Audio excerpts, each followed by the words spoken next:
മുഖ്യമന്ത്രി പിണറായി വിജയൻ ഇന്ന് കോട്ടയത്ത് തെരഞ്ഞെടുപ്പ് പ്രചരണത്തിനെത്തും. LDF സ്ഥാനാർത്ഥി തോമസ് ചാഴിക്കാടന്റെ തെരഞ്ഞെടുപ്പ് പ്രചരണങ്ങൾക്ക് ആവേശം പകരാനാണ് മുഖ്യമന്ത്രി പിണറായി വിജയൻ ജില്ലയിലെത്തുക.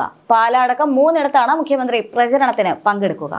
കോട്ടയം പാർലമെന്റ് മണ്ഡലത്തിലെ തലയോലപ്പറമ്പ്, പാല, കോട്ടയം എന്നിവിടങ്ങളിലാണ് മുഖ്യമന്ത്രി പ്രസംഗിക്കുക. ഇന്ന് രാവിലെ 10-ന് തലയോലപ്പറമ്പിലും ഉച്ചയ്ക്ക് 3-ന് പാലായിലും 5-ന് കോട്ടയത്ത് മുഖ്യമന്ത്രി പങ്കെടുക്കുന്ന സമ്മേളനങ്ങൾ നടക്കും. അതേസമയം അമിതാധികാര വാഴ്ചയ്ക്ക് ശ്രമിച്ചവർക്കെല്ലാം ജനം മറുപടി നൽകിയിട്ടുണ്ടെന്ന് മുഖ്യമന്ത്രി പറഞ്ഞു. രാജ്യത്തെ രക്ഷിക്കാനുള്ള അവസരമാണ് ഈ തെരഞ്ഞെടുപ്പെന്നും അദ്ദേഹം പറഞ്ഞു. ജനങ്ങളുടെ ശക്തി തെളിയിച്ച നിരവധി സന്ദർഭങ്ങൾ രാജ്യത്തുണ്ട്. അടിയന്തരാവസ്ഥയ്ക്ക് ശേഷം നടന്ന തെരഞ്ഞെടുപ്പിൽ ഇന്ദിരാഗാന്ധിയും 2004-ൽ വാജ്പേയിയും അത് നേരിട്ട് അനുഭവിച്ചവരാണ്. കാലിനടിയിലെ മണ്ണ് ഒലിച്ചു പോകുന്നുവെന്ന് BJPക്ക് മനസ്സിലായി. അതുകൊണ്ട് നിലവിട്ട് കളിക്കാനാണ് BJP ശ്രമിക്കുന്നത്. UDF MPമാരുടെ നിസ്സംഗ നിലപാട് സംഘപരിവാറിന് സഹായകമായി. സാധാരണ കേരളത്തിൽ നിന്നുള്ള MPമാർ ശക്തമായി പ്രതികരിച്ച ചരിത്രമാണുള്ളത്. എന്നാൽ കഴിഞ്ഞ സഭയിൽ കേരളത്തിൽ നിന്നുള്ള 18 UDF MPമാർ നിശബ്ദരായിരുന്നു.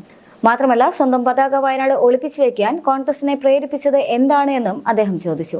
കോൺഗ്രസ് പതാക ഏന്തിയാൽ ലീഗ് പതാക ഉയർത്തേണ്ടി വരും.